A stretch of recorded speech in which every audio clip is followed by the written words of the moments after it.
मां वक़्तु आहियां। मुंहिंजी न का शुरूआत आहे ऐं न को अंत। मां कुझु बि न आहियां पर सभु कुझु आहियां। मां आहियां चुरपुर जी चेतना, बदलाव जी ॼाण। सिज, चंड, तारा, कतियूं ऐं पृथ्वी सदाई चुरपुर में। धरती सिज जे चौगिर्द फेरो करे थी ऐं मुंदूं बदिलजनि। ईअं इहो मापो थिए हिकु साल जे वक़्त जो। किन गॾियल वाकनि जे यादगिरियुनि खे ज़हन में सोघो करे सिलसिलो ॾिजे त ईअं तयारु थिए इतिहास। हिन पृथ्वीअ जी रचना 6.5 करोड़ साल अॻु थी हुई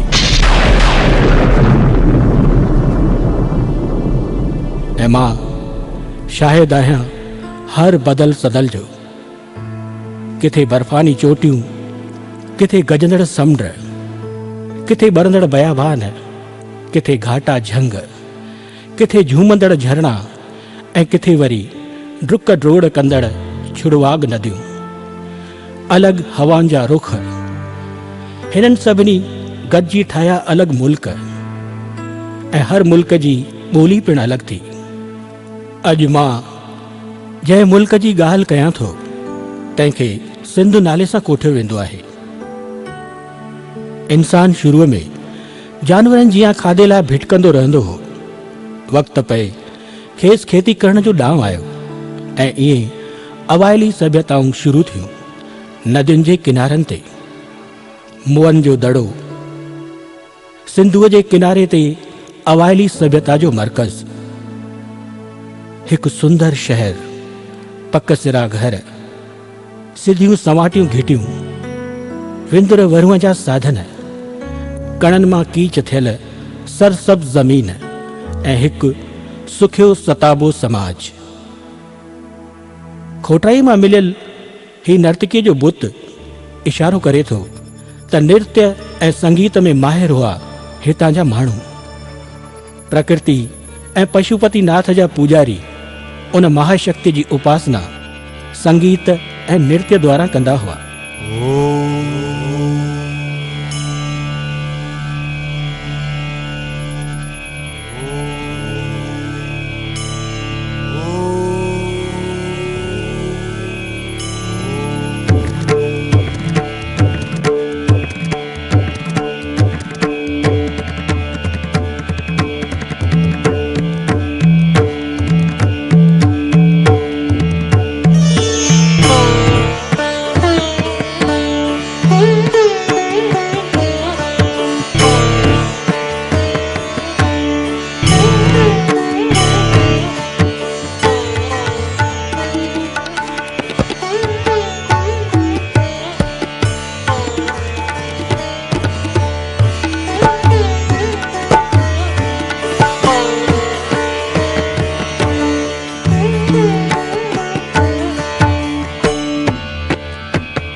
ॐ नमः शिवाय। ॐ नमः शिवाय। ॐ नमः शिवाय। ॐ नमः शिवाय। ॐ नमः शिवाय। ॐ नमः शिवाय। सिंध ऐं बलूचिस्तान जे सरहद ते हिंगलाज जो पवित्र स्थान भगवान शिव जे सतीअ जे सिंदूरी कपाल किरण सबबि मशहूर थियो। इंसानी ज़िंदगी जो कारवां सदाई सिधी लीक ते हले ई कान। हेठि मथायूं हिन कारवां जो हिस्सो आहिनि। सिंधु नदी जा सदाई पाले निपाए जॾहिं जोश में अचे तांडव करे त चौ तरफ़ ॿोॾा ॿोॾ, हर हंधि तबाही। पर इंसान पिण अवर्ज, हर ॿोॾ बैदि झूने तबाह थियल शहर मथां नओं शहर अॾियाई। ईअं हिक ॿिए मथां 7 शहर ठही विया। आख़िरी भेरो जॾहिं हिन शहर जे रहवासियुनि ॿोॾ जे कोप बैदि सएं लङे थियण जी कई मस त किन कबीलनि मथनि हमिलो कयो। शहरवासियुनि त सदाई अमन ॾिठो हो, वॾनि हथियार त हुआ ई कोन। हमलावर पंहिंजे ताक़त जे ज़ोर ते कामयाब विया, पर अहिड़ी सोन वरणी धरती छॾे कीअं वञनि। हिते पखा अॾे रही पिया। नवां ऐं झूना बाशिंदा गॾु रहण लॻा त संदन मन पिण हिक ॿिए सां मिलण लॻा, हिक ॿिए खां सिखण लॻा ऐं सिंधु नदीअ खे अहिड़ो मोयो जो इंसान ज़ात जी पहिरीं रचना ऋग्वेद में सिंधुअ जी साराह मां न पे ढापिया।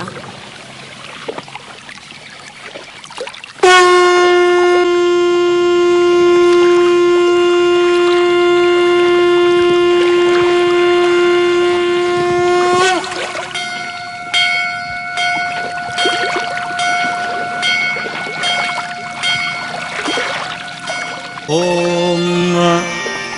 तृष्टा मया प्रथमयात वेसजो सुसर्त्वा रसया श्वेत्यात्या त्वं सिन्धो कुभया गोमतिं क्रमं मे हत्तन्वा सरथय्याभिरीयसे।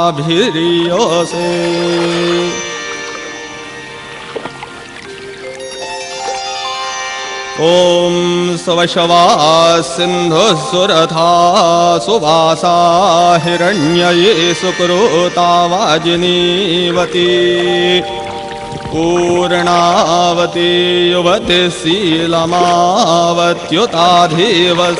सुभगा मधुवृधम्।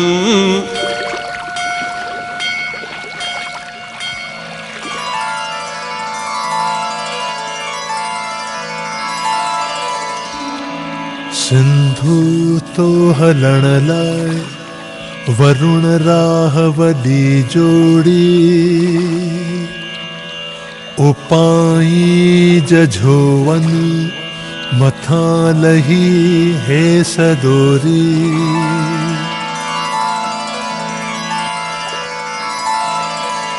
वछड़न साण गाय नदन साण सिंधु वधे मैदाने जंग में को राजा वधे अगते।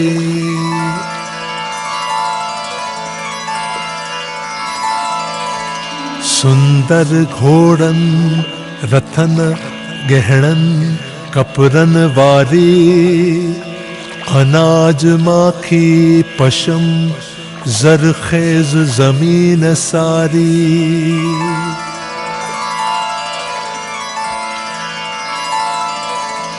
अन्न धन दे सिंधु युद्ध यज्ञ में सहाई। गायूं संदय उस्तुति न थोड़ा तो थोड़ाई।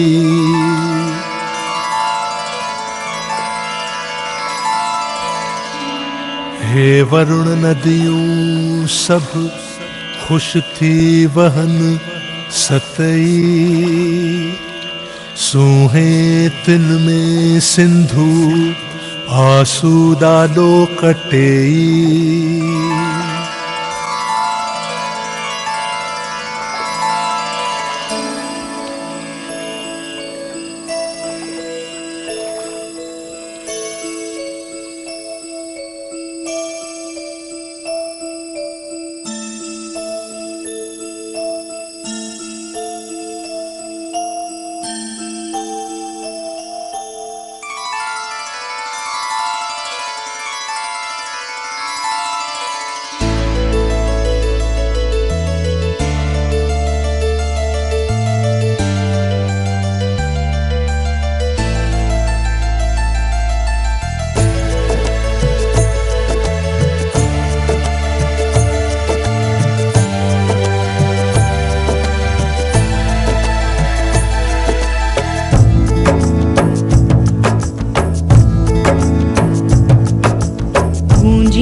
सिंधु वेदन में, उभरी थी सिंधु खेतन में, गूंजी थी सिंधु वेदन में, उभरी थी सिंधु खेतन में।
छेर बजे नौवरनीय जो तो पेर कजे, मंत्र पढ़ जन था घाटन में, गूंजी थी सिंधु वेदन में, उभरी थी सिंधु खेतन में।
सदियुनि ताईं काफ़िलनि जी आमद जारी रही।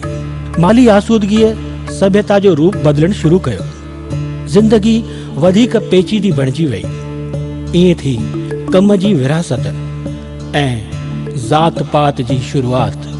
के ब्राह्मण, के खत्री, के वैश्य ऐं के शूद्र बणिया। जॾहिं खत्री ऐं ब्राह्मण साज़बाज़ थिया त ज़ोर ज़बरदस्ती, लालच ऐं ज़ुल्म समाज जा मुख्य थंभा बणिया ऐं शूद्रनि ते ज़ुल्म थियण लॻा। जॾहिं ही सभु थी रहियो हो त हिकु शहज़ादो जंहिंजे मन में करुणा भरियल हुई, हू सोचे रहियो हो त आख़िर इंसान दुखी छो आहे। ही राजकुमार अॻिते हली गौतम बुद्ध जे नाले सां मशहूर थियो। हिन जो विश्वास हो त ज़ात पात ईश्वर कान ठाही आहे। ईश्वर सभिनी खे हिकु जहिड़ो पैदा कयो आहे।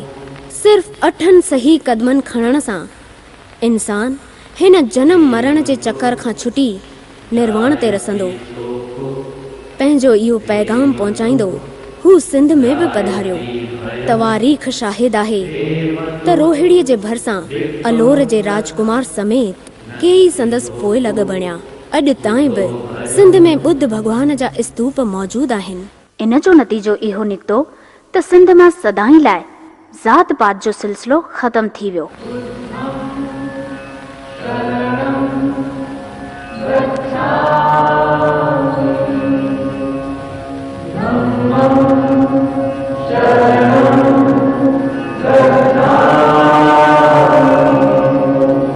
वक्त बादशाह में अजीब खेल खेली। जॾहिं हिंदुस्तान में गौतम बुद्ध अहिंसा जो संदेश ॾेई रहियो हो ऐं भारतवासियुनि अहिंसा खे अपनाइण शुरू कयो, उन वक़्तु यूरोप जे मुल्क मक़दूनिया जे हिकु नौजवान जे दिलि में सॼी दुनिया फतह करण जो जुनून पैदा थियो। ज़बरदस्त लश्कर साण करे विज ऐं तूफ़ान जियां मुल्क फतह कंदो अची पहुतो हिंदुस्तान। पंजाब जे राजा पोरस खे साम्हूं पेश पवणो पियो। बस घणो थियो, हाणे वापसि वरण घुर्जे। सिंध मां वापसि वरण सवलो थींदो। सिंध जे राजा सांबास खे ललकारियई। तोखे ॼाण पइजी वई हूंदी त मां सॼी दुनिया फतह करे चुको आहियां ऐं हाणे तुंहिंजे मुल्क सिंध मां वापसि वरण थो चाहियां। तूं पेश पई मूंखे जोगो ॾन ॾे ऐं मुंहिंजे वापसीअ लाइ सभई सहूलियतूं मैसर कर। राजा सांबास जवाब ॾिनो, मुंहिंजे जिस्म में कंहिं कार या गिदर जो खून नाहे। मां शेरनि जो सुपूत आहियां। तोखे सिंध जे चपे चपे लाइ जंग करणी पवंदी। ऐं हा सिकंदर, इहो वाइदो आहे मुंहिंजो तोसां। मुंहिंजो हिकु बहादुर सिपाही तुंहिंजे 10 सिपाहियुनि खे मारे पोइ शहीद थींदो। ऐं ॿियो ॿुध, तोखे सिंध में दाख़िल थियण जी ज़िलत भरी क़ीमत चुकाइणी पवंदी। अञा तोखे हिमत हुजे त हिन मुल्क में कदम रखण जी जुरियत कर। ईअं सिंध जो बहादुर बादशाह सांबास पेश न पियो ऐं फ़ख्र सां शहादत जो जाम पीताईं। ऐं जॾहिं सिकंदर ज़ख्मी थी मौत जे बिस्तरे ते हो त 40,000 सिंधियुनि जे क़त्लेआम जो हुकुम ॾिनाई। हुकूमतूं ठहंदियूं रहियूं, ड्रहंदियूं रहियूं। केतिरा कबीला ईंदा रहिया। तवारीख़ जो कारवां हलंदो रहियो।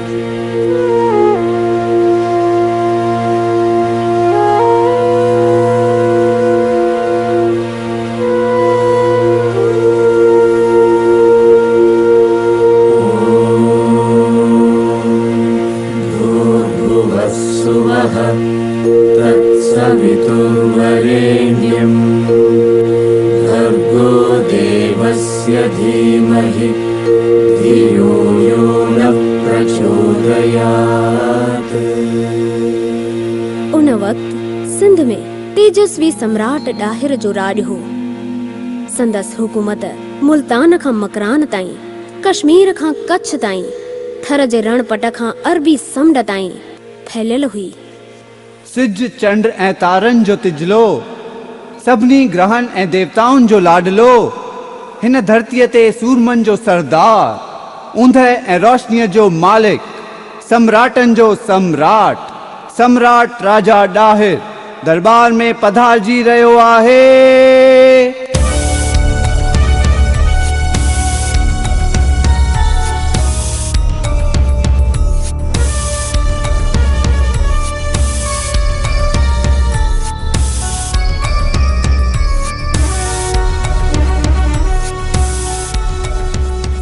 कुछ चवण जी आज्ञा थो घुरां मुंहिंजा सम्राट। आज्ञा आहे। अवां जे ॾन भरू कश्मीर जे बादशाह ही हीरन जी सौगात मोकली आहे, कबूल कंदा? कबूल। साईं कश्मीर जे राजा अवां लाइ लज़ीज़ मेवन जा 10 हाथी भराए मोकलिया आहिनि। कबूल आहे।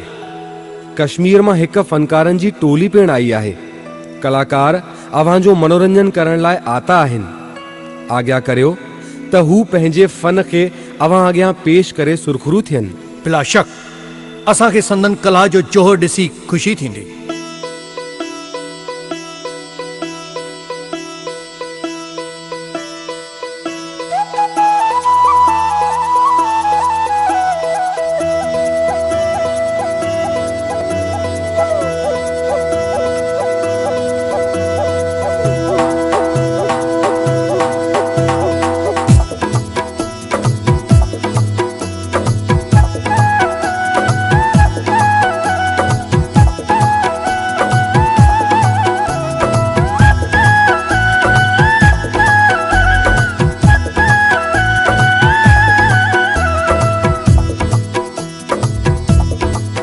सखी सिंध वाली तू धरती अलय सौगात, सखी सिंध वाली तू धरती अलय सौगात।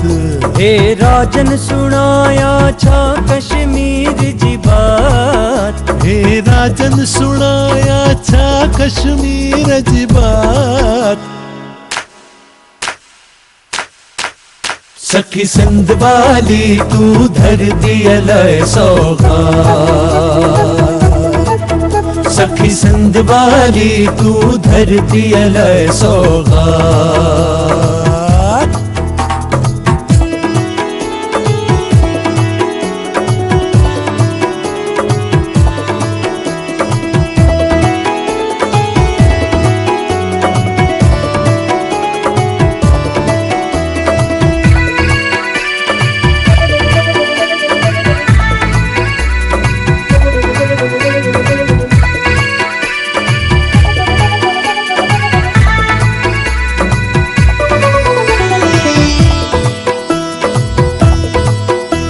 हिमालय जो मस्तक चुमन थियूं हवाऊं, हिमालय छुई थे कुबड़जन घटाऊं।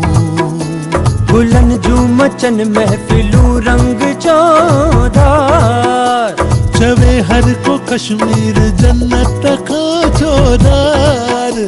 बिछायो छड़े चादरूं सायूं बरसात। सखी सिंध वाली तू धरती अलय सौगात,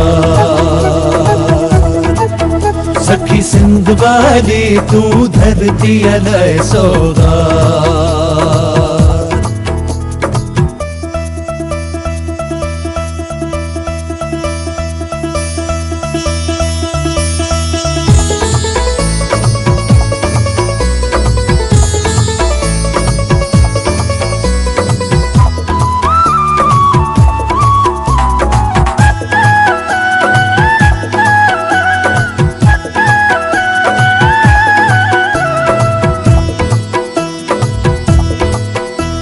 तलाबंद शीशे में जो बंद सन थियूं,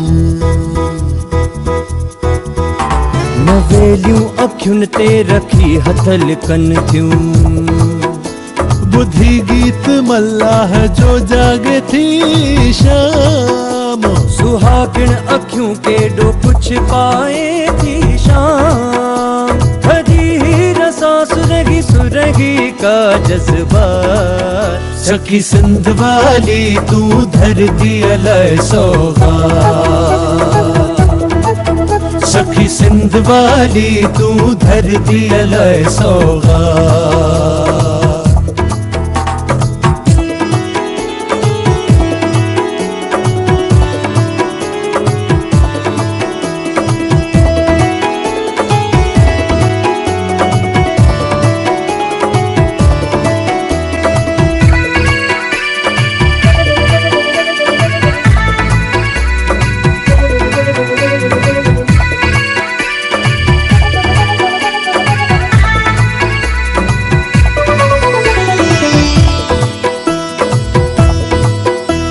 हे दाता रुगो सूंह जी गाल नाहे।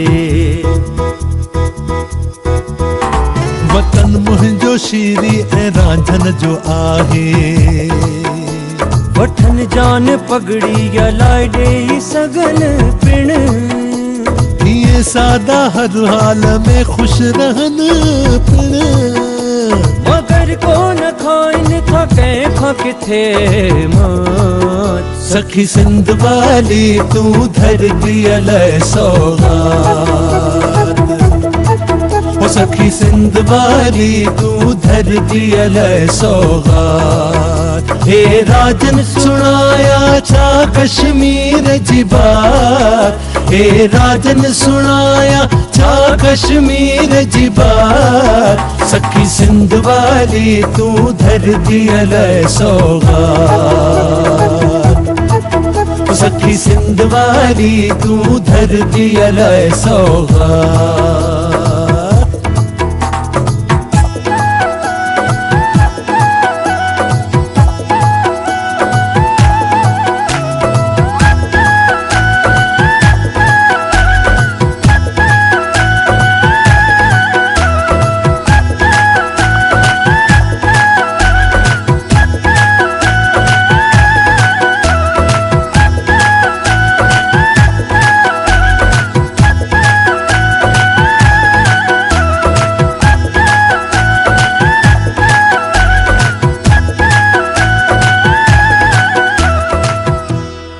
अरबन सिंध जी साखत सदिन खां ॿुधी हुई। केतिरा हीला हलायूं हिन सोन वर्णी धरतीअ ते कब्ज़ो करण जा, पर हर वक्त खेनि हार खाई मोटणो पियो। आख़िर हिकु 18 सालनि जो गबरू नौजवान मोहम्मद बिन कासिम चंद सिपाही साण करे सिंध फतह करण आयो। सिंध जे सरदारनि जी फोट, लालच ऐं कोताह नज़र अरबन जी ताक़त बणिजी पई। सिंध जे सम्राट ॾाहिर खेस ललकारियई ऐं पूरी बहादुरीअ सां हुन जो मुक़ाबलो कयई। मगर ओचितो हिकु हादसो थियो। ॾाहिर जे हाथी जे पालकीअ खे बाहि लॻी। हाथी पाणीअ तरफ़ दौड़ियो ऐं धोॿिण में अटकी पियो। मजबूरन ॾाहिर खे हाथीअ तां हेठि लहणो पियो ऐं बेहथियार सम्राट ॾाहिर खे दुश्मन वराए विया। इन हिक हादसे करे न कि जंगी बहादुरीअ करे सिंध जे तवारीख़ खे हिकु नओं मोड़ मिलियो। ॾाहिर जी मौत बैदि केतिरनि राणियुनि जंग कंदे मौत खे क़बूल कयो। किन जोहर करे पंहिंजो अंत आंदो। पर ॾाहिर जूं 2 राजकुमारियूं परमल देवी ऐं सूर्य देवी मोहम्मद बिन कासिम कैद करे पंहिंजे वॾे खलीफ़े वटि सौगात तौर मोकिलियूं। 2 शहजादियूं पत्थर जो जिगर ऐं दिल में बदिले जी भावना खणी पहुतियूं खलीफ़े जे दरबार में।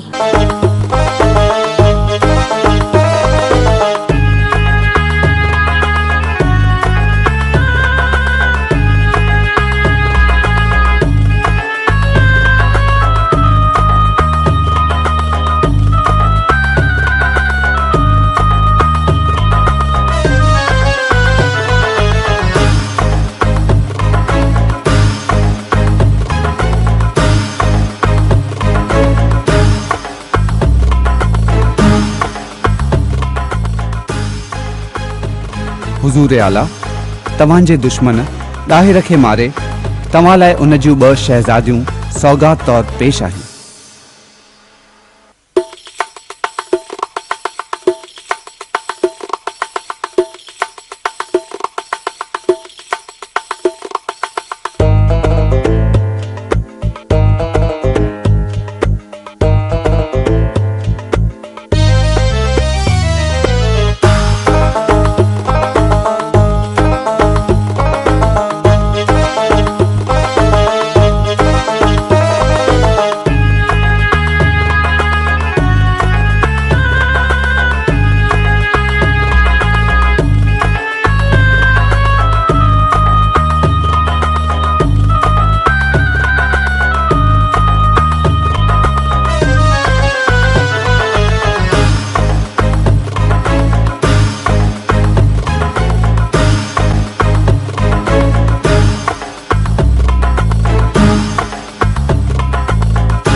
वाह वाह, सुभान अल्लाह।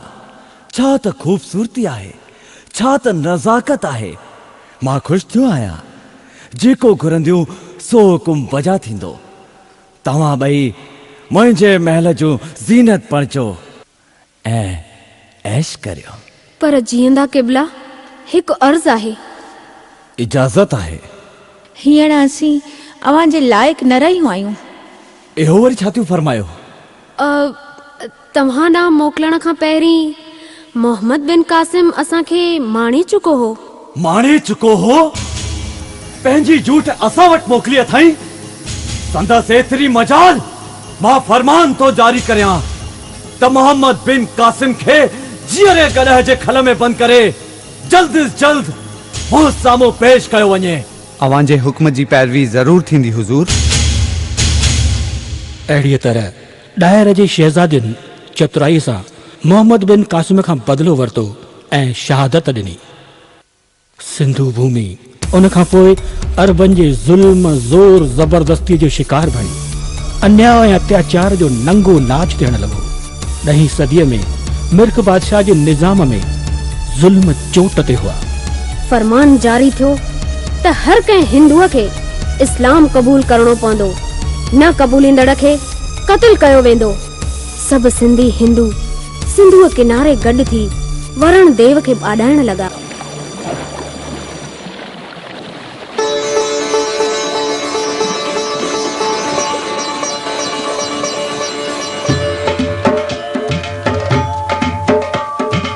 दूल तुंहिंजे दर ते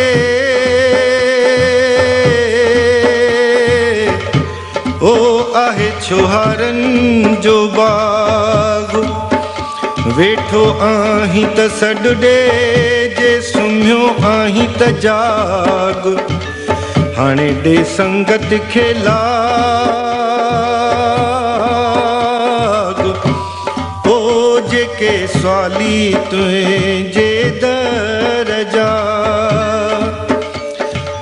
अजब तूं अजब तेरी वॾियाई। लख आवन लख जावन ओ लख खड़े हैं सवाली। न कपड़े लटे जी समक, न उञ ऐं बुख जी चिंता। बस आराधना ऐं उपासना लगातार 40 ॾींहं जारी हुई। 40 ॾींहं दयालुअ दया पाले सिंधु नदीअ मां निकिरी निर्वार थियो ऐं खेनि हिन ज़ुल्म ज़ोर ज़बरदस्तीअ खां आज़ाद करण जो वचन ॾिनाई। ओ वरण देवता ॿियो को न पर ओ हो हर सिंधीअ जो इष्ट देव झूलेलाल। मां पंहिंजी रफ़्तार जारी रखी। मां न कंहिं लाइ रुकियो आहियां ऐं न को मूंखे रोके सघियो आहे। अरबन सिंध मां घणो कुझु पिरायो। केतिरा सिंधी आलिम अरबी मुल्कनि में विया ऐं उते खेनि जुदा जुदा इल्मनि खां वाक़िफ़ करायाऊं। आज़ाद थियल राजाऊं पंहिंजनि नंढियुनि वॾियुनि रियासतुनि जा मालिक बणिया, सिर्फ़ नाले में अरब गवर्नर रहिया। अहिड़ीअ तरह आहिस्ते आहिस्ते शुरूआत थी सूमरा घराणे जी, जिन सिंध ते 500 साल राज कयो। असल में सूमरा हुआ हिंदू ई। इस्लाम अपनाइण खां पोइ बि हिंदू संस्कार ऐं रीतियूं रस्मूं कान छॾियाऊं। सूमरा घराणो सिंध जे इतिहास में हिकु सोनेरी वर्क साबित थियो। गिरनार जे फनकार बीजल जे सुरंदे सुरन जे शीदाईअ राय ॾाच जो सिर वरितो ऐं सिंध जी सीता मारुई उमरकोट जे सूमरे उमर जे हर लब लालच खे ठुकराए छॾियो ऐं आख़िर ताईं पंहिंजे सत ते कायम रही। इहो युग सिंध जो सोनेरी युग हो। सूमरनि जे सोनेरी युग में बि सभु कुझु सोनो त न हो। हिकु किसे सिंध जे धरतीअ ते हिकु रतो छाण तबाहीअ खे जनम ॾिनो।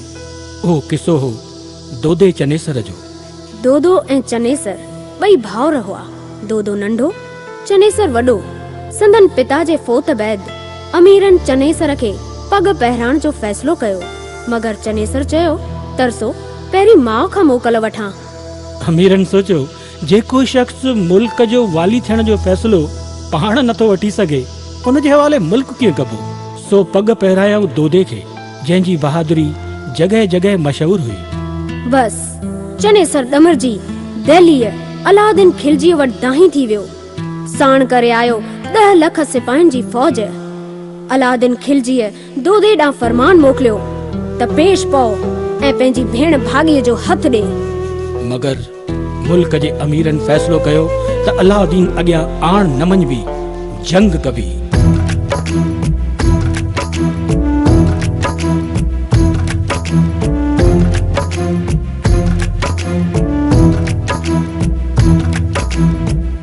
हर शैदावां डोल लगे थी, पर का चीज अडोल लगे थी। ही माण्हूअ जो मन जो आहे, हर डूंगर खां ॾाढो आहे। पंहिंजीअ ते जंहिं वक़्तु अचे थो, धरती ऐं आकाश दुॾे थो।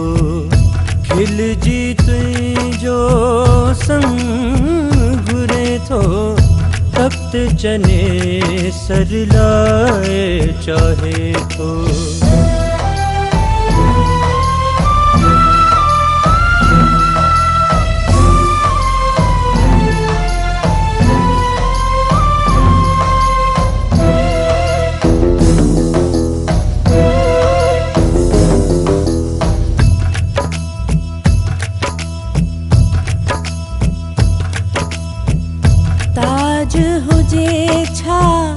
तख्त हुजे छा, सोनो रोपो वक्त हुजे छा।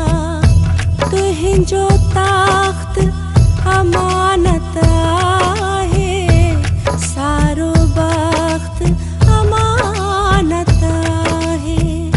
हूअं त के राजा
मौत तहिक पछाए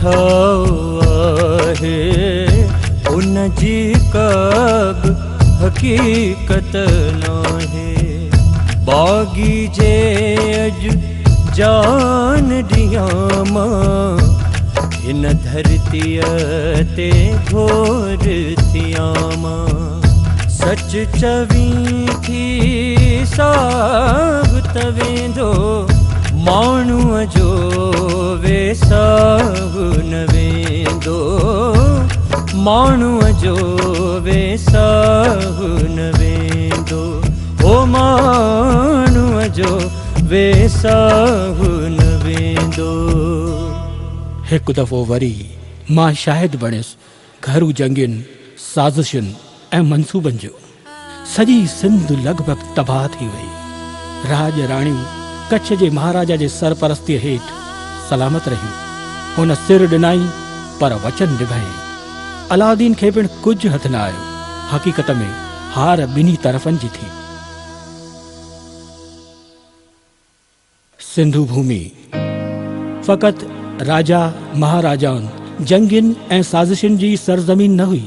हुकूमतूं बदिलियूं ऐं निज़ाम बदिलिया, मगर दिलि जा जज़्बात त आद जुगाद खां साॻिया ई आहिनि। ऐं इहो ई त आहे ग़रीबनि जो सरमायो। ॻोठनि जी ज़िंदगीअ जी सदियुनि खां साॻी ख़ुशबू, उहा ई खिल, उहा ई मस्ती, छेड़छाड़, खूह जे चौगिर्द रांदियूं ऐं ठठोलियूं।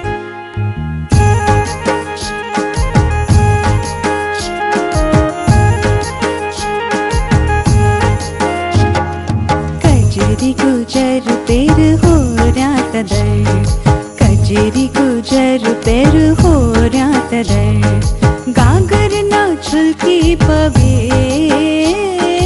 गागर ना छुलकी पवे ना ना ना ना ना ना ना ना ना ना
पैर हो रहा तदर हाय गागर न छुलकी पवे ओ ओए ओए गागर न छुलकी पवे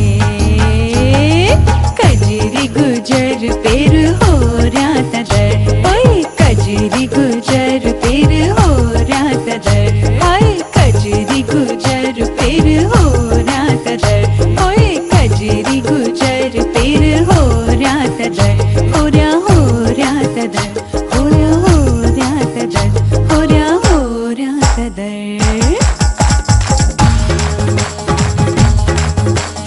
कजरी गुजर पैर हो रहा तदर कजरी गुजर पैर हो रहा तदर कजरी गुजर पैर हो रहा तदर कजरी गुजर पैर हो रहा तदर हो रहा तदर हो रहा तदर हो रहा तदर हो रहा तदर हो रहा तदर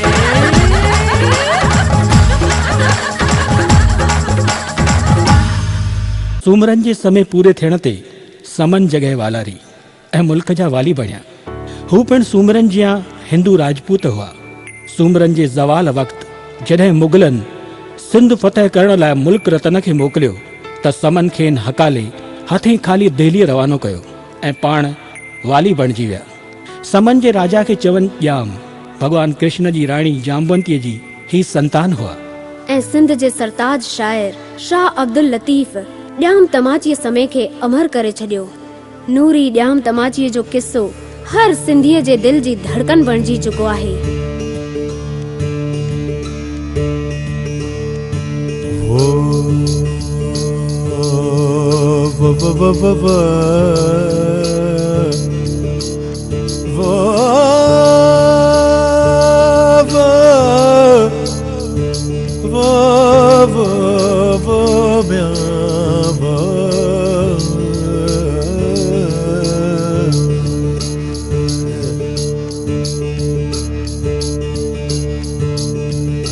किसो वहड़ो थियो आहे किसो वहड़ो थियो आहे जो उभ धरतीअ ते आयो हो किसो वहड़ो थियो आहे किसो वहड़ो थियो आहे जो उभ धरतीअ ते आयो हो लॻो इसरार कुदरत जो मुहाणीअ शाह झुकायो हो किसो वहड़ो थियो आहे किसो वहड़ो थियो आहे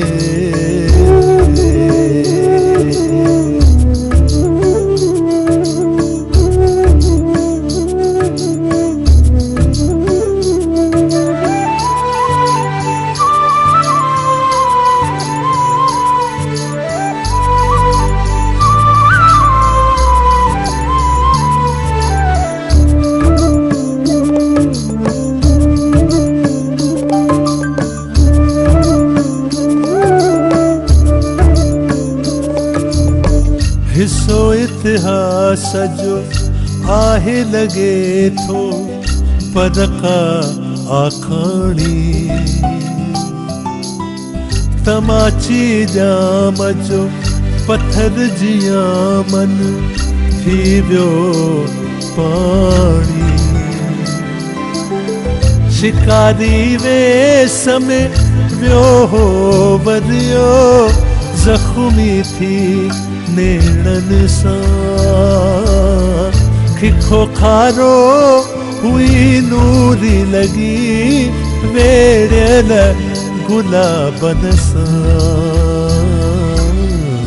किसो वहड़ो थियो आहे किसो वहड़ो थियो आहे जो उभ धरतीअ ते आयो हो किसो वहड़ो थियो आहे किसो वहड़ो थियो आहे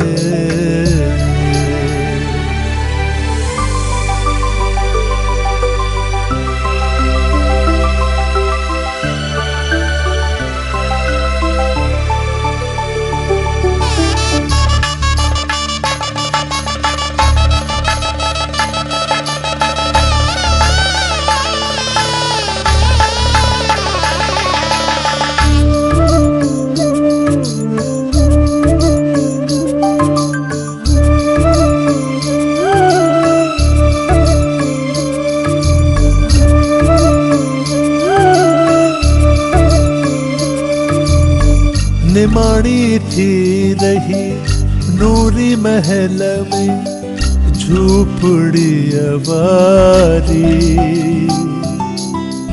वे सवगन में रहूं राणियों बस नूरी रिलियवारी।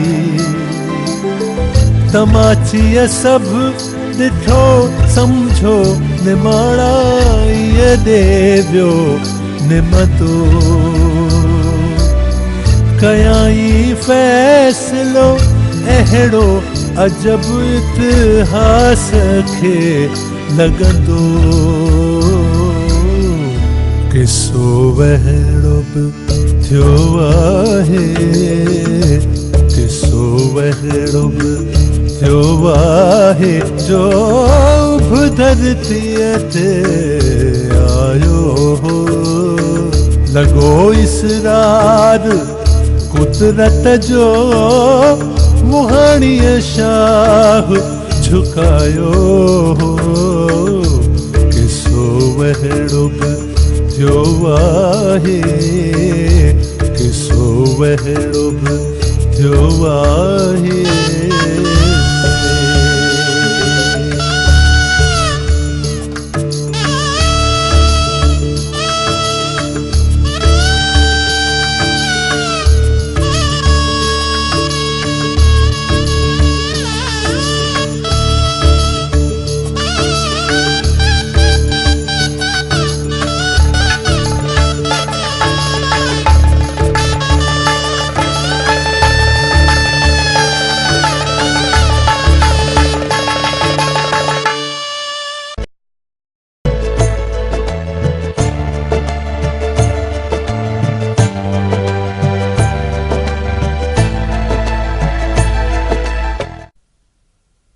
मुंहिंजी रवानगी मुंहिंजी रफ़्तार जारी आहे। मां हर हंधि आहियां। मां शाहिद आहियां भिन्न भिन्न सभ्यताउनि जी कमालियत ऐं ज़वालियत जो। मूं रोम जो चिमकदड़ दौर बि ॾिठो आहे। इजिप्ट जे सभ्यता जो जनम ऐं विकास बि मूंखां लिकल नाहे। सभ खां अजब में विधो मूंखे सिंधी सभ्यता जे कमाल ऐं ज़वाल। दरअसल ताक़त जो मर्कज़ हुकूमत जो कमज़ोर थियण मतलब रसाकशी ऐं छिकताण इहे मंसूबनि ऐं साज़िशुनि जा दौर हलंदा रहिया। खुद मतलबीअ जे हिन गरम बाज़ार में समन अरगूननि खे दावत ॾिनी ऐं 4 लखनि जी आबादीअ वारो शहर बेरहमीअ सां जलायो वियो, लुटियो वियो, क़त्ले आम कयो वियो ऐं इएं अरगूननि जो दौर शुरू थियो सिंध में। मुगल बादशाह बाबर जे पुट हिमायूं हिक अरगून सिंधी छोकिरीअ सां निकाह कयो ऐं हिन अफरा तफरीह जे मौजूदा ज़माने में सिंध में हिक ॿार जन्म वरतो जो अॻिते हली हिंदुस्तान जो अज़ीम शहंशाह अकबर बणियो। हिन ई वक़्तु मुगलनि वरी खान खाना खे सिंध मोकिलियो, जंहिं चतुराईअ सां आख़िर सिंध जे हाकिम खे दिल्ली हलण लाइ मञाए वरितो। अहिड़ीअ तरह हाकिम साॻिया रहिया पर उन्हनि सां मुगल गवर्नर पिण रहण लॻा। सिंध जे इतिहास में वरी हिकु बदनुमा दाग लॻी वियो। उहो हो शाह इनायत जे शहादत जो। हू सूफी मते वारो शाह गेड़ू चोलो पहिरे कटरपणे जे खिलाफ लड़ंदो हो। जा ॻाल्हि मुल्ला ऐं मौलविन खे चुभंदी हुई। जागीरदारनि ऐं मुल्लानि जे ज़ख्मनि ते लूण बुरकियो शाह इनायत जे फरमान। हीअ ज़मीन खुदा जी आहे। या कंहिं जागीरदार कंहिं ज़मीनदार या कंहिं हाकिम जी मिल्कियत कीअं थी सघे जो ज़मीन जी ख़िदमत करे, जो खेड़े होई माणे। इन्हनि वीचारनि सबब संदस मुरीद वधंदा विया। संदस फरमान ऐं वीचारनि ज़मीनदारनि ऐं जागीरदारनि जी दुनिया ई धोड़े छड़ी। खेन बगावत जी बुए आई, ज़ोर आज़माई कयाऊं पर कामयाब न विया। आखिर तोखे सां शाह खे कैद करे कूड़ो मुकदमो हलाए खेस कत्ल कयो वियो ऐं सिंध मथां हिक सूफी शाह जे शहादत जो दाग लॻी वियो। सिंधू नदी बि मूं वांगुर हर हलचल जी शाहिद रही आहे। हींअर सिंध में राज शुरू थियो कलूड़नि जो। हिन दौर में के हाकिम हशमत वारा त के कमज़ोर। नतीजा पाण में ई निफ़ाक़ ऐं जंगियूं, मथां वरी धारियुनि जा हमला। मगर मूंखे हमेशा आम जिंदगी इन्हनि हलचलुनि खां बेअसरी नज़र आई आहे। बाला भोला गरीब मेहनत कश हारी ऐं मज़दूर संदन उहे ई कखाणा पखा, उहो ई हर ऐं हारपो। अख खड़ी वर वर ॾिसण आकाश ॾे,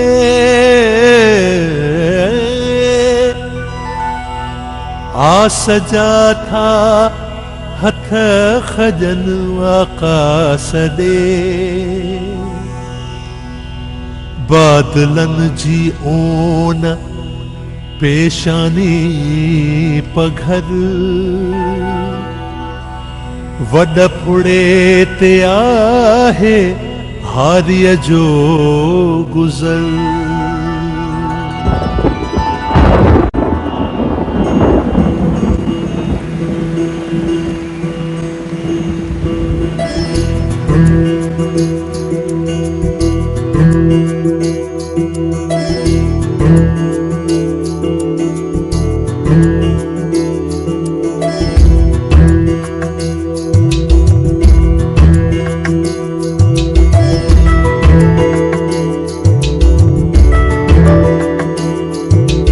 आया दे आया, आया दे आया, आया दे आया, ककर आया मथा, आया दे आया, ककर आया मथा, कोट सारो गूंजे दफलियत नसाओ, आया दे आया, ककर आया मथा, कोट सारो गूंजे दफलियत नसाओ, आया दे आया, आया दे आया, आया दे आया।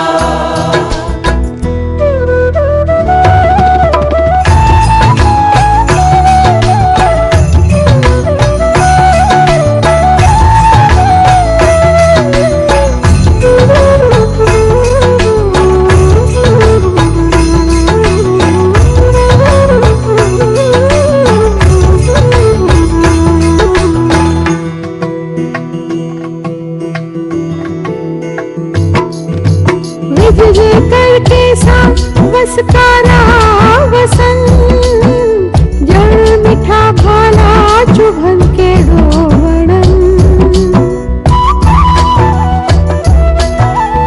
आऊं थड़ो पहरो में विच खेत में, को पखी द पखान अचे विच खेत में, आया रे आया, ककर आया मथा, आया रे आया, ककर आया मथा, कोट सारो गूंजे दफलियत नसाओ, आया रे आया।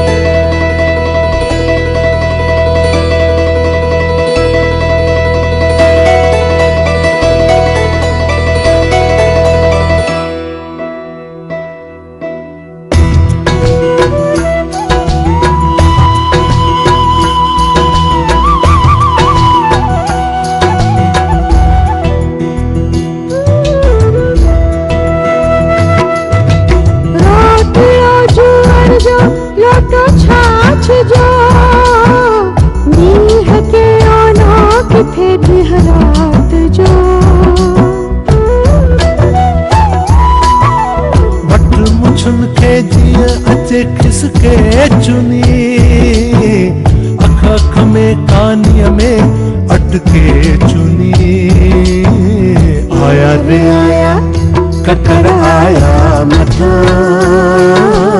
आया रे आया, ककर आया मथा, कोट सारो गूंजे दफलियत नसाओ, आया रे आया।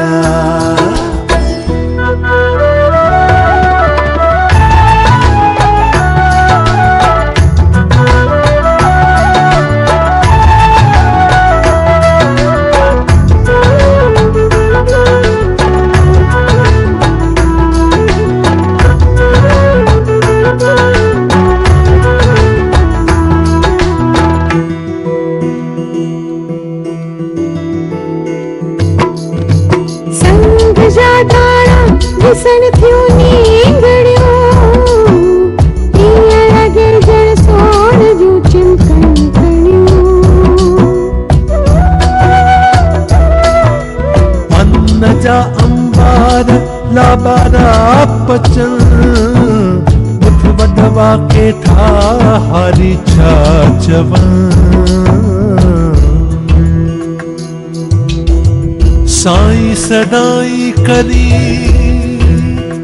मथे संद सुकार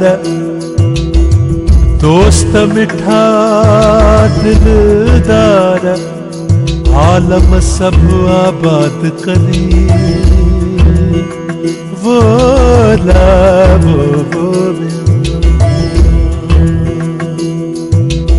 आया रे आया ककर आया मथा आया रे आया ककर आया मथा गोठ सारो गूंजे दफनियत रसा आया रे आया ककर आया मथा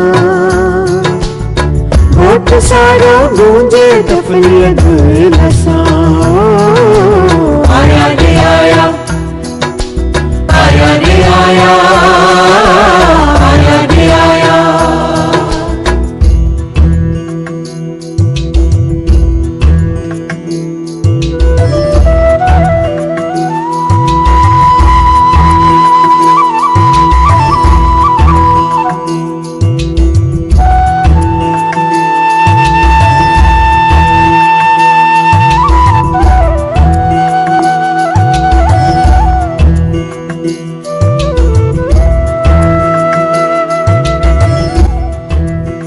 घरू जंगियूं ॾियण सिंध जो मुक़दर बणिजी चुकियूं हुयूं। कलोड़नि जे दौर में बि उन्हनि पीछो न छॾियो, पर कलोड़नि जो ही दौर हिक अमिट देन सबब सिंधी तवारीख़ जो अहम हिस्सो बणिजी वियो। उहा देन हुई सिंध में 3 महान शख्सियतुनि जो जन्म, जिन सिंधी ॿोलीअ ऐं साहित्य खे अमरता बख़्शी। उहा टिमूर्ती हुई शाह, सचल ऐं सामी। शाह लतीफ़ सिंध जे सूफ़ी वरसे खे लाफानी मुक़ाम ते रसायो।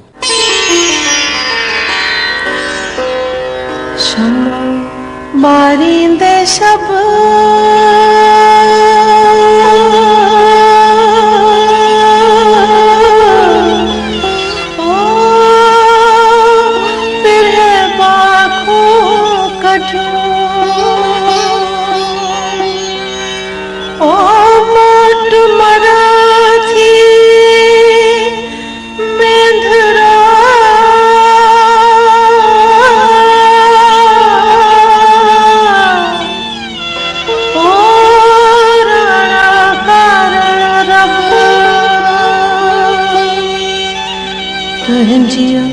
तात तलब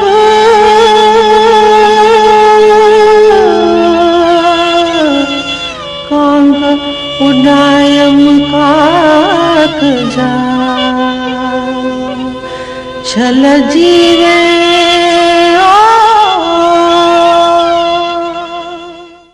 शाह वटि आहिनि सूरमियूं हर कंहिंजी सीरत ऐं नज़ाकत निराली। सूंह त मूमल, विछोड़ो ऐं डूंगड़ त ससुई, मारूअड़ा ऐं झांगीअड़ा त मारूअ जा।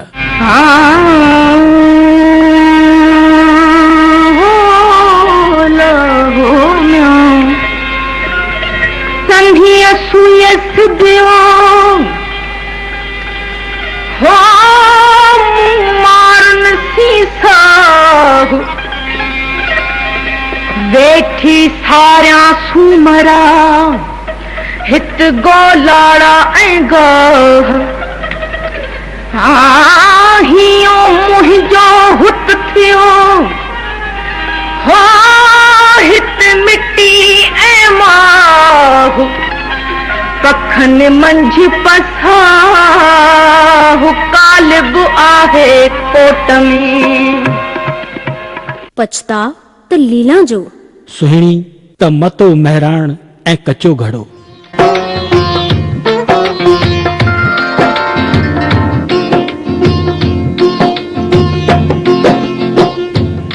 अखियूं देर करे वंजे वो वंजे सुप्रिया जी गालड़ी कैसा की न कदे लिकाए लोक खां गुजड़ी ॻोठ जे मोहब्बती निहार जो सूर न कैंसल जे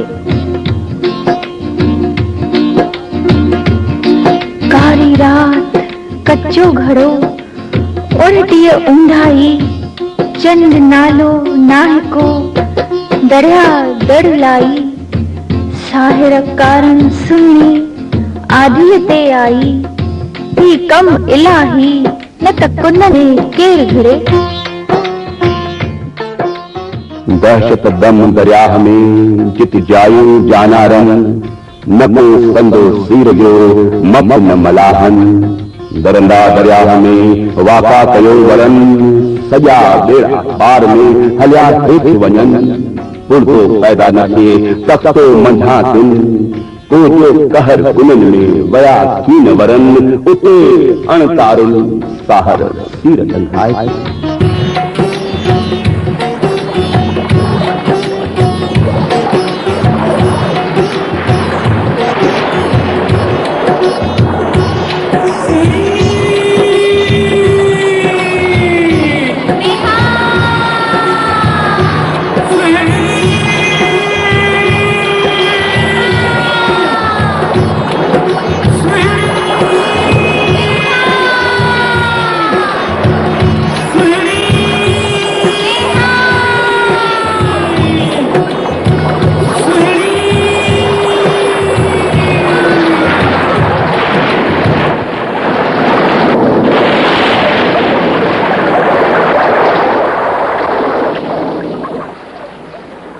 शाह जी शायरी ॼण पंहिंजे लेखे हिकु काइनात आहे। शाह लतीफ़ जॾहिं दराज़न में आयो त सचल खे नंढे हूंदे ई ॾिसी चयई त मूं जेका देग चाढ़ी आहे उन जो ढक ही नींगरी लाहींदो। सचल बिना डप ड्राव जे चयो सच था मर्द चवन कंहिंखे वणे न वणे कूड़ी दोस्तीअ जो दम हणे न हणे।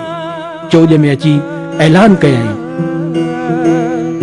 कोई कीअं चवे कोई कीअं चवे आऊं जो ई आया सो आया जो ई आया सो आया कोई कीअं चवे कोई कीअं चवे आऊं जो ई आया सो आया जो ई गाया सो आया जो ई आया सो आया जो ई गाया सो आया जो ई आया सो आया कोई कीअं चवे कोई कीअं चवे आऊं जो ई आया सो आया जो ई आया सो आया। को पंथ चवे को संत चवे को बाग बहार बसंत चवे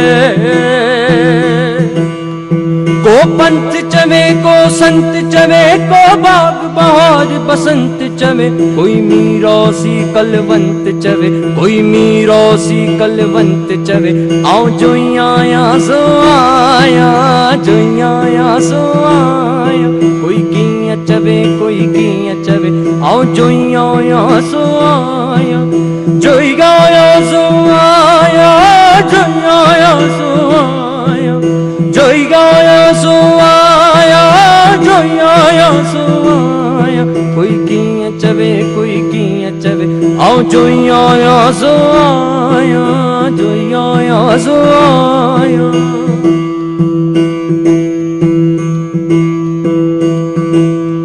कोई खास चवे कोई आम चवे कोई पुख्तो चवे को खाम चवे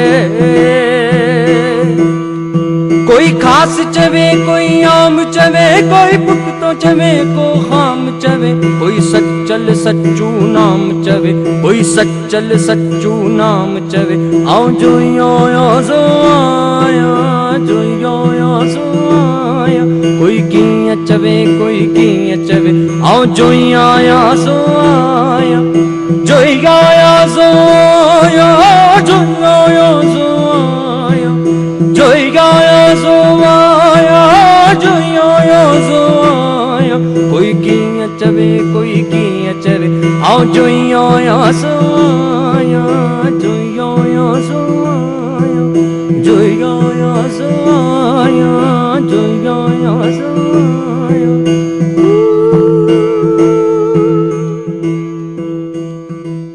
स्वामी चैनराय लुंड शिकारपुर में पंहिंजे गुरु सामीअ नाले सां सलोकन जूं चिठियूं लिखी वयो मट में विझंदो, चे वेदन जी वाणी सिंधीअ में सुणाया।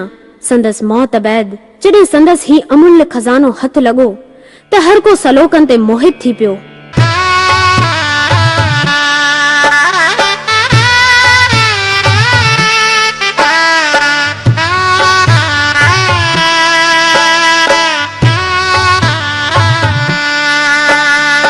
सहस कन सिंगार सुहागण का हिकरी, सहस कन सिंगार सुहागण का हिकरी, पातो जय प्रीत सा हली मिय जोहार, तार्याई बेई सामी पे का सावरा।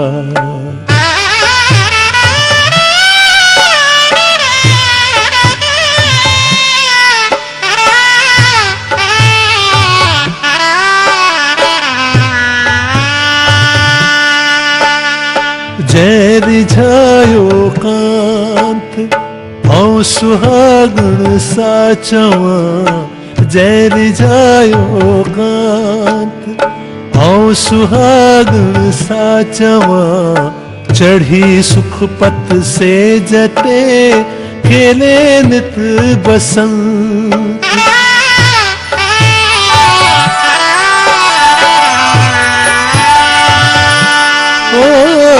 चढ़ी सुख पत से जते खेले नित बसंत, पाए सुख बेअंत सामी सले की नकी।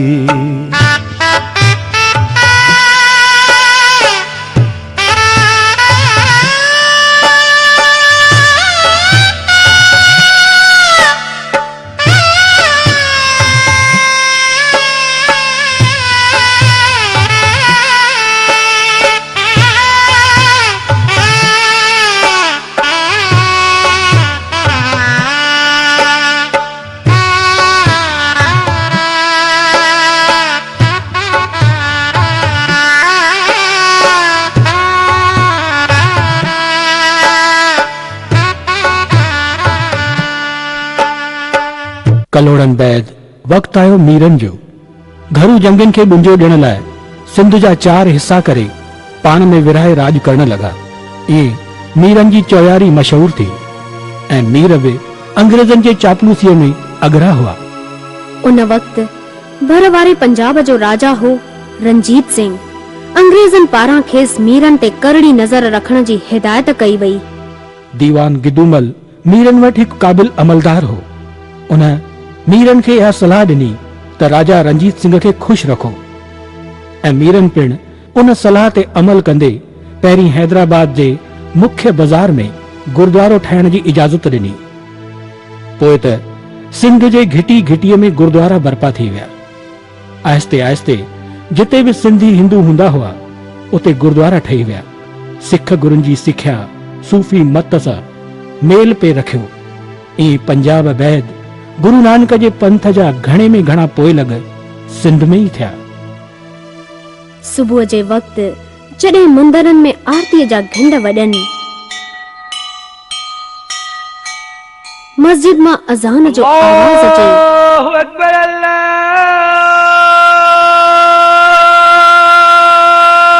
अकबर। ऐं गुरुद्वारनि मां गुरबाणीअ जो मिठड़ो आवाज़ मन खे हिकु इलाही सुकून पहुचाए थो।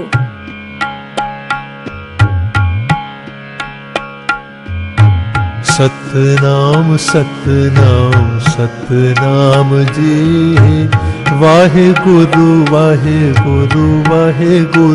जी। बोलो सतनाम सतनाम सतनाम जी, वाहे गुरु जी। अवल वाला नूर पाया,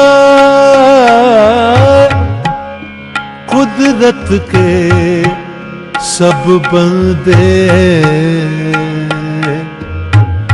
एक नूर ते सब जग उपजया। कौन पले कौन मंदे। अव्वल अल्लाह नूर उपाया कुदरत के सब बंदे, एक नूर ते सब जग उपजा कौन भले को मंदे। अव्वल अल्लाह नूर उपाया कुदरत के सब बंदे, एक नूर ते सब जग उपजा कौन भले को मंदे।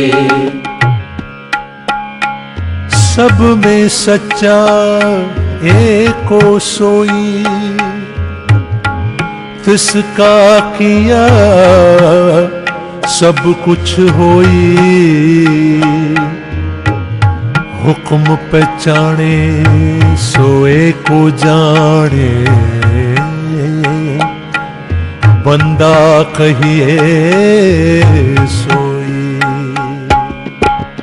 अव्वल अल्लाह नूर उपाया कुदरत के सब बंदे, एक नूर ते सब जग उपजा कौन भले को मंदे। अव्वल अल्लाह नूर उपाया कुदरत के सब बंदे, एक नूर ते सब जग उपजा कौन भले को मंदे। इहो मन मोहिंदड़ नज़ारो बि हिननि लाहिन चाड़ियुनि जी हिक कड़ी हो। अंग्रेज उन वक्त ताईं सॼो हिंदुस्तान फतह करे चुका हुआ।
अंग्रेज उन वक्त ताईं सॼो हिंदुस्तान फतह करे चुका हुआ ऐं संदन लोभी नज़रूं सिंध जे सोन वर्णी ज़मीन ते खुतल हुयूं। पहिरीं मीरनि सां उहिदनामो कयऊं, पोइ फ़ौज जी आमद रफ़्त जी मोकल घुरियाऊं ऐं पोइ बिना कंहिं सबब मीरनि खे मियाणी जे जंग में हाराए सिंध जा बि वाली बणिया। चार्ल्स नेपियर सिंध जे फातह खे हिन गैर इखलाक़ी कामयाबीअ ते अफ़सोस तो थियो ऐं तार कयई, I have sinned. मूं गुनाह कयो आहे।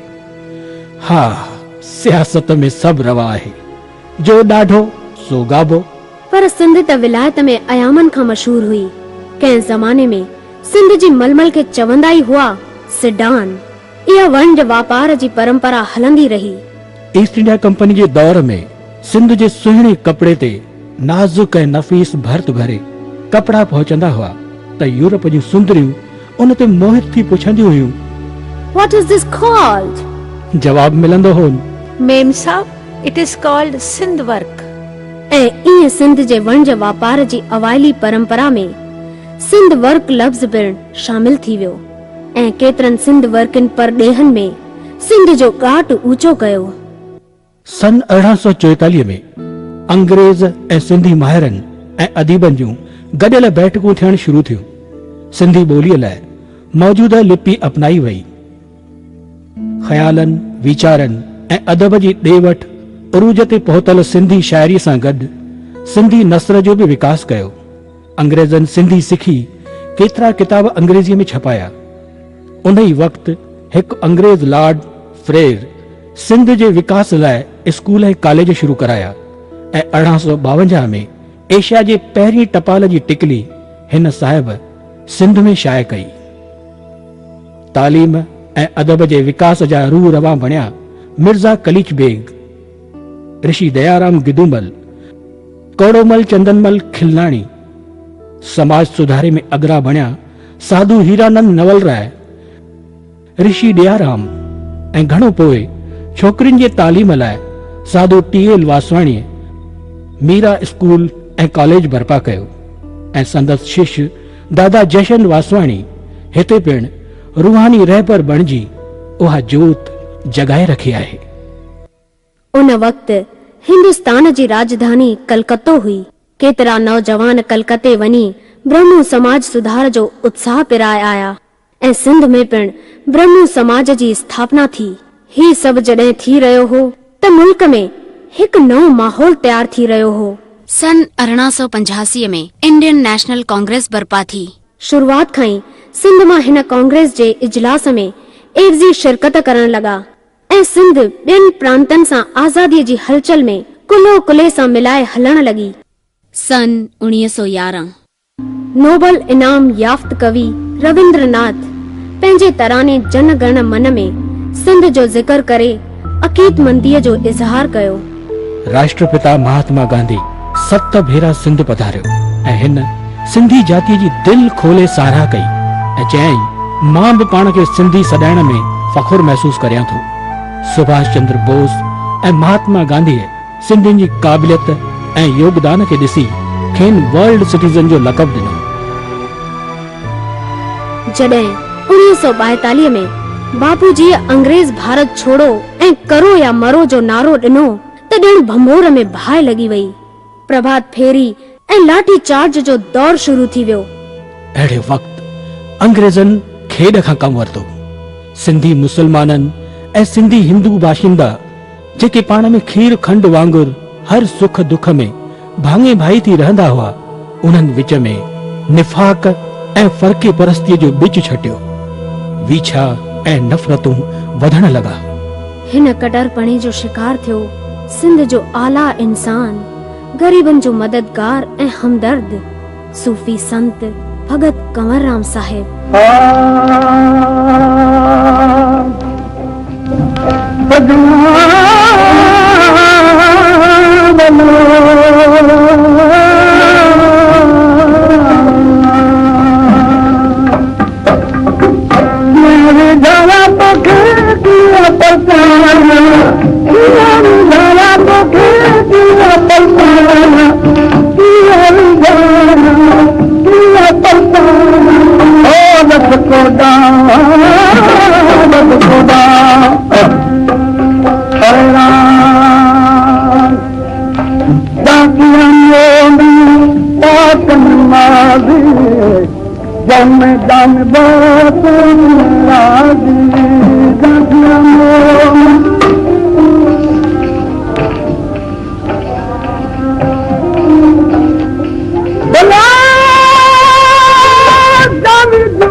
खोड़ा दस खोड़ा किए रिझाया तो के किए परछाया किए रिझाया तो के किए परछाया किए परछाया किए रिझाया दस खोड़ा दस खोड़ा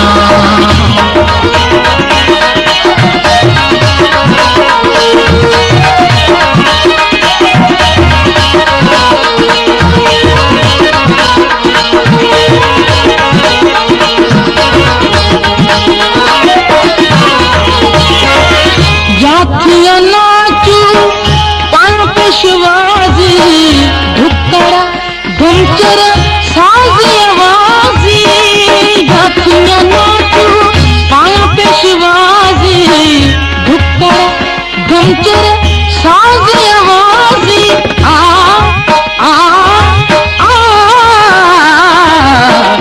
जाथिया नाचू पान पेशवाजी ढुक्कड़ा धमचर साजी आवाजी फिरड़ी पाक ने छिर छिमकाया फिरड़ी पाक ने छिर छिमकाया छिर छिमकाया छिर छिमकाया दस खोड़ा किए रिझाया तो के किए परछाया किए रिझाया तो के किए परछाया किए रिझाया किए परछाया दस खोड़ा दस खोड़ा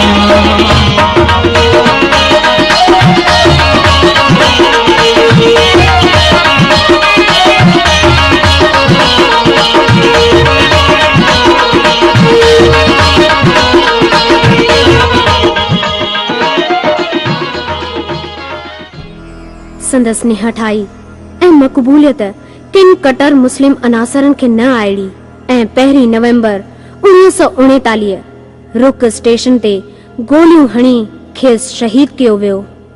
आज़ादी जे हलचल जो हिकु ॿियो बि रूप हो।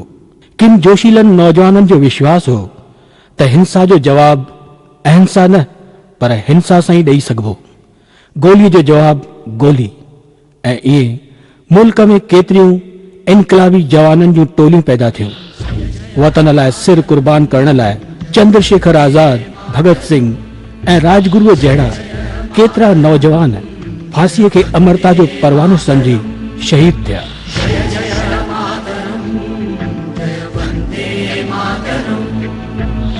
सिंध में पिण हिकु अहिड़ी इनकलाबी टोली हुई ऐं उन टोलीअ जो अॻवान हो हेमू कालाणी।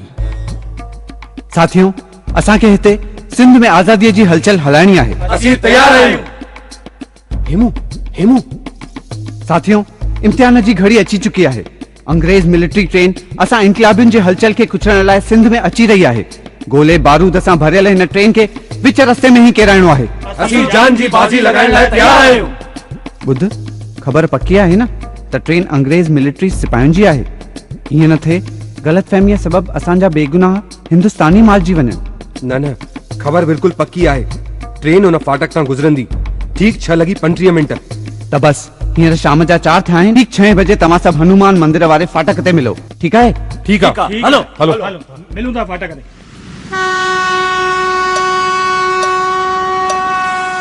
सुठो थियो तव्हीं सभु वक़्त ते पहुची विया आहियो। हींअर चौ तरफ़ ध्यानु रखिजो। हेमू पुलिस भाॼ।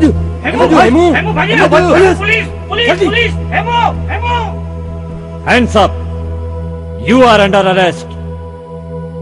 Oh, अंग्रेजन खिलाफ साजिश, मिलिट्री ट्रेन किराने जी नापाक कोशिश। न, इनकलाबी साथियुनि ऐं उन्हनि जे आंदोलननि खे बचाइण जी हिकु पाक ऐं पवित्र कोशिश। हेमू, तुंहिंजी कचड़ी उम्र ते मूंखे रहम थो अचे। ॾिस, असीं तोखे आज़ाद कंदासीं, तोखे माला माल कंदासीं। तूं पंहिंजे साथियुनि जा नाला ॿुधाए। साथी? हाँ, जेके हिन गुनाह में तोसां शामिल हुआ। मुंहिंजा साथी आहिनि। हाँ, केर आहिनि तुंहिंजा साथी? मुंहिंजा साथी आहिनि हीअ पकड़ ऐं ही पानो। जिन मुखे बंध तोड़न में साथ दिनो। बेवकूफ इनकलाबी, तू असा सा मजाक करे रहो आई? हाणे भी बुधाए, तुझे हिन करतूत में केर आहे तुझे पुठियां? मुझे इन महान कार्य पुठियां आहिनि सुभाष चंद्र बोस जी दिलेरी, वीर सावरकर जी बेडपाई, तिलक जे पूर्ण स्वराज जी घुर ऐं भारत माता जे आजादीअ जो जज्बो। ईअं सिधो न थींदो। हिन जी मरम्मत करे कोर्ट में पेश करे फांसी ॾियाणी पवंदी। अरे मौत खां मथे तव्हां वटि ॿी का सज़ा आहे ई कान। पर यादि रखो, मुंहिंजे खून जे हर कतरे मां हिकु नओं हेमू पैदा थींदो ऐं भारत माता खे आज़ादीअ जो तिलक लॻाईंदो।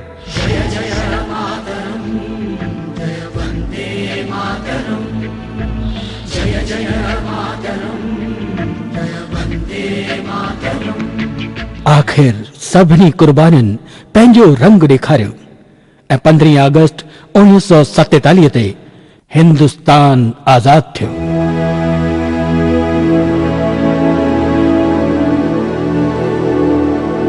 सिंधियुनि खे हिंदुस्तान जी आज़ादीअ लाइ सभ खां वॾी कुर्बानी ॾियणी पई। अहिड़ी दर्दनाक ऐं ज़ालिम कुर्बानी इतिहास कंहिं बि जातीअ खां कान घुरी आहे। ॼण हिकु ज़िलज़िलो आयो, सिंधियुनि जे पेरनि हेठां ज़मीन ई निकिरी वई। हिकु ज़बरदस्त तूफ़ान में कखन पननि जियां बेतरतीब बिना कंहिं अॻवानीअ ऐं रिथा जे हेठि अथाह मुल्क में को पन किथे किरियो। हिकु अजीब मायूसी ऐं बेवसी सिंधियुनि खे वकोड़े वई। पर ही मायूसीअ जो आलम घणो वक़्तु कोन हलियो। सदियुनि खां वरसे में मिलियल गुणनि, हिम्मत, अवरचाई ऐं मेहनत सिंधियुनि खे ॾिसंदे ॾिसंदे शरणार्थीअ मां पुरुषार्थी बणाए छॾियो। सिंधियुनि हिते पिणु सदाविर्त जा कार्य जारी रखिया। केतिरा स्कूल, कॉलेज, अस्पतालूं खोले धार्मिक कार्यनि सां गॾु कौम जो शान ऊंचो रखियो। सभु कुझु हूंदे बि ॼण हिकु ख़ाल सिंधियुनि जे दिल में रहियो। सिंधी कौम हिकु शानदार सभ्यता ऐं माएदार ॿोलीअ जी वारिस ऐं उन वरसे खे बचाइण लाइ उन वक़्तु केतिरियुनि ॿियनि मंडलियुनि सां गॾु सिंधी ॿोली, सभ्यता ऐं संस्कृतीअ जे विकास ऐं बहबूदगीअ लाइ अखिल भारत सिंधी ॿोली साहित्य सभा वजूद में आई। बुजुर्गनि जे आसीस ऐं साथ सां सिंधी ॿोलीअ ऐं कला खे जोगी जाइ मिली। अदब पैदा थियण लॻो। सिंध जे मक़बूल शाइर नारायण श्याम ऐलान कयो, सिंध खे को न छॾाए को सिंधियुनि खां, सिंध खे को न छॾाए को सिंधियुनि खां, सिंध सिंधियुनि में वसे, सिंध हिते, सिंध हुते। अॼु सिंधी भले टिड़ी पखड़ी विया आहिनि, मगर पंहिंजी अवरचाई, मेहनत, लगन जी खुशबू हर ॾिस, हर हंध हुननि फैलाई आहे।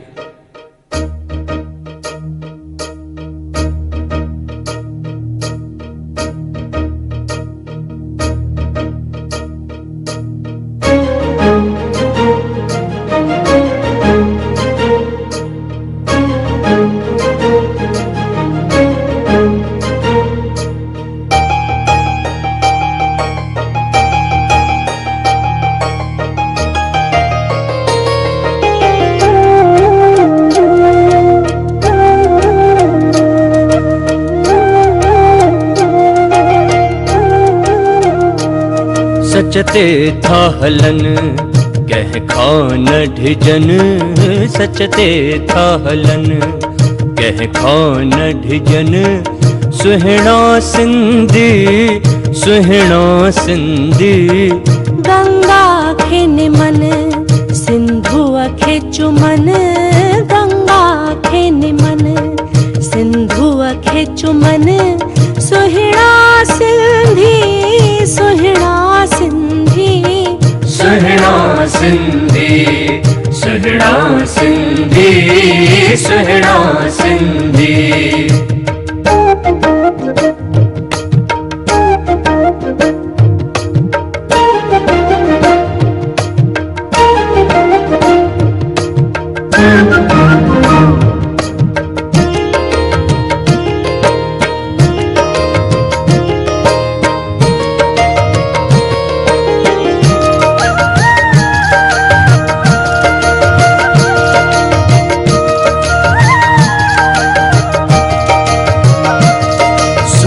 मिठो बुधन सिर वढेडियन सुहिणा सिंधी सुहिणा सिंधी सुर मिठो बुधन सिर वढेडियन सुहिणा सिंधी सुहिणा सिंधी मेहमान अचन गुल जिया टिड़न मेहमान अचन गुल जिया टिड़न सुहिणा सिंधी सुहिणा सिंधी सुहिणा सिंधी सुहिणा सिंधी सुहिणा सिंधी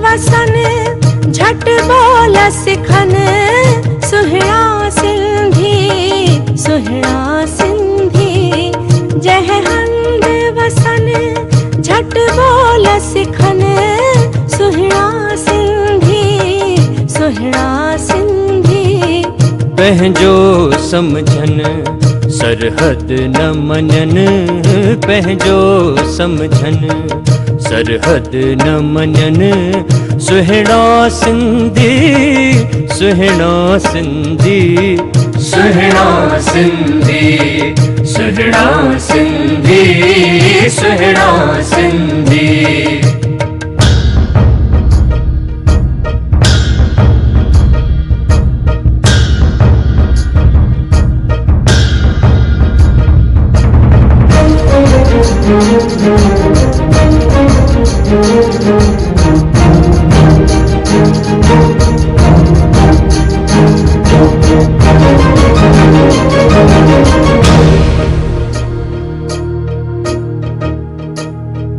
जे मुहिब मिलन मजनू बण जन सुहिणा सिंधी सुहिणा सिंधी जे मुहिब मिलन मजनू बण जन सुहिणा सिंधी सुहिणा सिंधी भल कुछ भी पढ़न शाह याद रखन भल कुछ भी पढ़न शाह याद रखन सुहिणा सिंधी सुहिणा सिंधी सच ते था हलन कह खान ढिजन सुहिणा सिंधी सुहिणा सिंधी गंगा खे निमन सिंधु खे चुमन सुहिणा सिंधी सुहिणा सिंधी सुहिणा सिंधी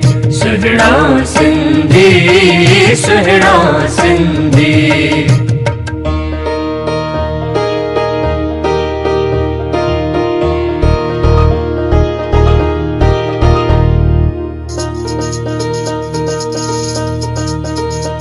सच ते था हलन कह खान ढिजन सच ते था हलन कह खान ढिजन सुहिणा सिंधी सुहिणा सिंधी सुहिणा सिंधी सुहिणा सिंधी गंगा खे निमन सिंधु खे चुमन सुहिणा सिंधी सुहिणा सिंधी सुहिणा सिंधी सुहिणा सिंधी सुहिणा सिंधी